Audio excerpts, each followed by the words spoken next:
उद्धव ठाकरेंना विचारावं की Sanjay राठोडला clean chit कुठल्या मुद्द्यावर दिली, याचं उत्तर यांनी दिलं पाहिजे। अरे मी तर माझी लढाई लढले, मी माझी लढाई लढले आणि लढणार। ओ अनिल परब, हिम्मत आहे तुमच्यामध्ये? हिम्मत आहे का तुमच्यामध्ये? सभापती महोदय, मला विचारायचंय, यांच्यात हिम्मत आहे का? यांनी यांच्या नेत्याला विचारावं। मला माझं नाव घेऊन इथं बोलण्यात आलंय आणि म्हणून मी त्यांना उत्तर देतेय। माझा प्रश्न अनिल परबांना आहे, त्यांनी माझं नाव घेतलं ना, म्हणून मला त्यांना विचारायचंय। तुम्ही असाल मोठे वकील आणि फार मोठे पोपट पंडित, माझी जी भूमिका आहे 2 वर्ष जे मी सहन केलंय, माझ्या परिवाराने सहन केलंय ना, ते बघायला तुम्ही नव्हता आलात।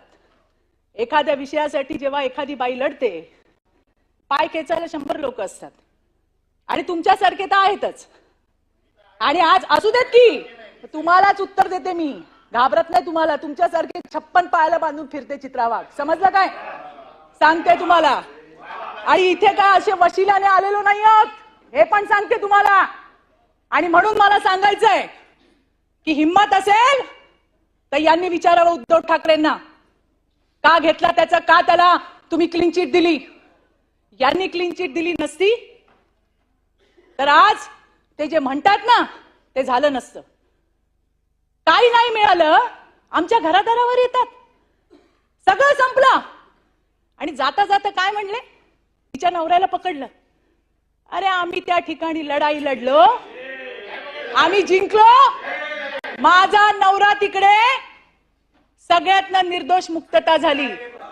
मला फक्त एवढं म्हणायचंय की तुम्ही या विषयावरती मी का बोलते, मी का बोलली प्रवीण भाऊ, मला सांगायचंय गटनेत्यांना, तुम्ही नव्हतात। या अनिल परबांनी असं सांगितलं की संजय राठोडला चित्रा वाघांनी जी लढाई केली ती कशी केली आणि तिला न्याय कसा दिला। अरे मी तर लढतच होते, यांच्या नेत्याने क्लीन चिट दिली। हिम्मत असेल ना तर त्यांना विचारा, किंवा ते आले सभागृहात तर मी विचारेन तुमच्या समोर, कारण मी ती लढाई लढली आहे। मी त्याच्यानंतर कोर्टात सुद्धा माझी भूमिका मांडली, मी माझा स्टँड घेतला।